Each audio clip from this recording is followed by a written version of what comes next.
Hey everyone, I'm Will, and in this video we're talking about post-processing landscape scenes, and I want to share with you what I really think is the most important aspect of processing landscapes. And it doesn't matter what your subject matter is or what the lighting scenario was, this is universal really across all landscape scenes.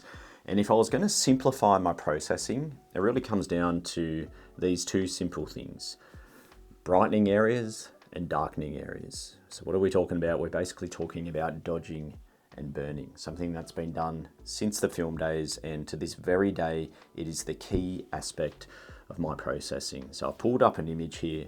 Let's take a look at how we do it, and more importantly, why we do it. Alright, so I've pulled up a raw file from a very fun shoot recently in a very violent storm actually. You can see those waterfalls getting blown into the sky. Now, the raw file, that's what we started off with, and that's more or less where I've taken it. Now, something like that takes about 2 minutes to get to. What I'm going to do is, first of all, reset this whole edit. And before we get into the actual dodging and burning and the brightening and darkening, I'll just quickly show you how I might progress this image from being so flat to just having a bit more life in it. I'm just brightening up the exposure. I typically like to cool these stormy scenes down. So I'm bringing the global temperature down, reduce the magenta a little, and I might just increase the vibrance there. So now we've more or less brightened things up. The problem at this point though is the tonality. We're basically working with one big mid-tone, and if you look at the histogram, we're seeing exactly that. We have a lot of mids, there's not really any darks, and there's certainly no brights. So we don't really have much contrast, and this is where the dodging and burning comes in. Now when I say dodging and burning, I'm not traditionally using the dodge and burn tool in Photoshop. I'm using Adobe Camera Raw. You might be using Lightroom. Whenever I say dodge and burn, I just basically mean brighten and darken. Now what is the benefit of that? The main reason why we're going to brighten certain areas and darken others, I really see it two main reasons for it. Brightening an area is going to draw attention to it. Darkening will remove the attention. And the other aspect is when we brighten and darken, we're also helping create depth. If you look at this file here, we're getting a natural atmospheric perspective seen within the image. The darkest of darks is in this lower left corner. And then as we roll on through to this distant mountain, you can see how light that is. So we can naturally see a sense of depth in this frame. That's the atmospheric perspective. When we dodge and burn, we have the opportunity to reinforce that and really create the depth. But first and foremost, let's do a bit of brightening up. So I've pushed K for an adjustment brush. If you haven't seen me process before, please just check out the millions of other videos I've put out there. But if you've seen it, you know I just use the brush, and I have a feather, flow and density at 100. What I'm going to do is just throw on some whites. White is light, and sometimes I'll do highlights, but if we just start off with the whites, see when I click around the frame now, it's lifting anywhere that has light, and I'm just moving around all that area, and I'm clicking so I can just progressively move around organically and watching in real time what the result is. If we just turn that mask on and off, before, after, I'm basically looking at where the light was and which direction it was somewhat flowing, and then I'm coming in and lifting anything that has a hint of light, and I use the whites to do that. As I said, sometimes I'll do highlights as well. I'm going to push K to get a new brush, and on this one, and I'll lift the highlights up. So you see I like to put the adjustment on first. I think it's way more organic doing that. And now we're working on highlights. Now this image doesn't have many highlights at all. So when I'm clicking here, it doesn't seem like it's doing much, does it? And there's little consequence if I click down in a corner like this, because there's not really any highlights there. This is how I like to use the brush. A really large size and quite liberal with the adjustments. And there's little consequence then with the high feather if I go outside the line, because I'm only working on specific tones at a time. And you see here with those highlights, we did plus 30. Let's turn that on and off, before and after. Very subtle. So if we turn both off, that's where it was, and that's where it's at. So the brightening is so far helping us get tonal separation, separating the mist and the water from the dark mountain behind it.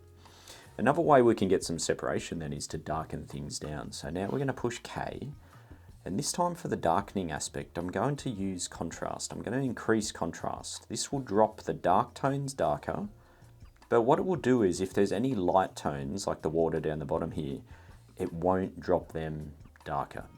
Contrast will make darks get darker and lights get lighter. So why am I doing contrast? So I don't remove these waterfalls. If we did exposure, for example, we're obviously going to just remove all the exposure down there. Contrast will make that rock get darker and then the water remain as bright as it was. Perfect. So we're getting more of that separation. So I've gone 35 on the contrast. Where did I apply it? I applied it on anything that is closest to us, the viewer, and I'm not going to do that in the distance. I want the distance to have less contrast, less tonal range, more of a mid-tone to adhere to that atmospheric perspective that we have. Now as we move up into the sky, similar thing. The sky above here in the corners is closer than the sky down here, further away, the cloud. So what we're going to do is darken there as well. We're going to hit the contrast nice and heavy. And you don't just have to do contrast. You could do the blacks. Even up here, you could do some exposure as well. Just dropping that down. You could even dehaze, which also adjusts some of the midtones, making the midtones get darker. It's exactly what we want. We just don't want to affect our bright tones too much on these edges, more the darker tones. So I've worked all around the edge, more or less like a vignette, but just selectively working on specific areas. Now I want to go in and do more with the brightening side of things, the dodging. I know we did it at the start, but I like to build layers up. So this time I might go heavier and do exposure.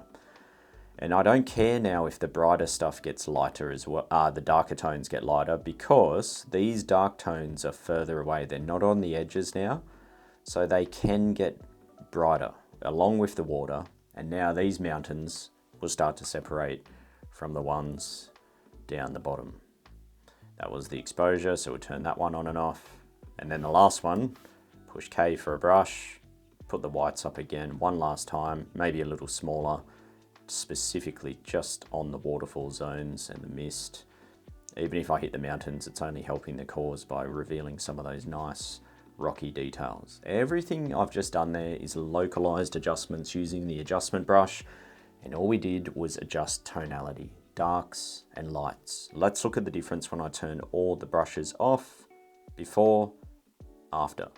See, we're using it as a way to guide the eye. Now in hindsight, I've probably created too much of a direct light there. So what I might do is go back to that one, which is that brush. I'm gonna hit that, I'm reactivated on there, and maybe I'll just fan that brush out further so the light bleeds across more naturally and it isn't too much in the one place. There we go. I don't wanna have obvious brush marks or, heavy vignettes anywhere. And even for that reason, I might just very gently lift on this brush, just this left-hand waterfall through the center here, like so. Adding light, darkening tones down, lead the eye, create the depth and separation. Let's look at another image. Here is the raw file from this aerial scene at sunset, and then here is the final result. Let's reset the entire edit. And more or less the final result, to be honest. This is still just kind of sitting as a draft in my folders, but more or less finished. So I'm just going to crop in slightly, just straighten things up there. And now straight away, I'm going to throw on a landscape profile, brighten up the exposure. Highlights can come down a little. And then one of the key aspects of a scene like this, just warming things up, the key aspect is some color grading, where I'm just going to warm those highlights further because they're already warm, but we're just bringing those up more. And sometimes in this case, I would cool the midtones here. So this is all in the color grading, very important tool as well. Check out my videos on that if you haven't seen already. And if you're enjoying the video and you like my teaching style, please consider subscribing to the channel if you haven't already. I really appreciate it. Okay, it's time for the fun, the brightening and darkening. Push K for my brush, large brush size. First and foremost, I'm gonna go heavier here on exposure, just bringing exposure up, because down the back, I want all the tones brighter. The lights, the darks, all of it to create that depth. So we go exposure, like so. I'm going to push K for the next brush, and now I'm going to just simply lift the whites really heavy, 40, and hitting the areas in this centralized zone. And now the whites again is only lifting areas that have light on them. So it doesn't matter if I'm going all over the place here and hitting the dark mountains. Look at the difference that's doing as I just lift the whites up, gently lifting anywhere that has light. The next thing we're going to do is start to create a bit more separation now by lifting the dark tones. So far we're doing all brightening, not much darkening. And that's because we're already so dark down in these corners. So for the brightening here, we're doing the dark tones only. I'm just going to hit this ridge on that side, and then to help this mountain separate from the one behind, I'm just going to lighten up this one back here, like so, even a small amount down in the center, creating all that separation. Moving on, I think I will do a global shadow lift like this. Darken things down though in general. And lucky last, more brightening just with the brighter stuff now. Highlights and whites and a tiny amount of warming. And we're just going to blast this warmer light in the background, just like that. Looking where the light is and then bringing out, making the most of it. That gives you a very rough idea. If we look at all our local adjustments again, before, after, using those local adjustments and the dodging and burning to lead the eye. And another way you can do it even on a smaller scale, look at the lovely ridges here, and we have, look at the tones, light tones, dark tones. If you want to enhance that, just grab a brush, same thing, really blast these brighter tones, highlights and whites, run that through like so.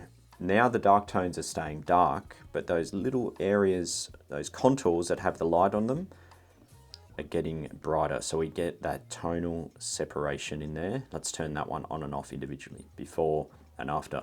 So I'm really trying to avoid those flat midtones. I'm trying to create micro areas of contrast, areas of dark and light to lead the eye. Now I know this was a very quick tutorial. Sorry if I went a little fast for you, but hopefully that really expresses the importance of dodging and burning for you. And honestly, if I was going to summarize my processing, it is just that. There's no luminosity masking. I'm not blending exposures. Very rare for me to ever do that. It's here using a brush, brightening and darkening, create the depth and lead the eye. You can use Photoshop, you can use Lightroom, Adobe Camera Raw like I use, Capture One, you name it. Brightening and darkening. It's been around since photography began, and I think to this very day, it's more or less one of the most important things. Now, of course, there's many other aspects of processing, especially when it comes to color. So if you are curious on some more of that stuff, just check out the link below for one of my longer masterclasses on processing, and all the raw files are included so you can follow along. But either way, I just hope you enjoyed this and maybe gained a bit more of an appreciation for this type of work with your raw files.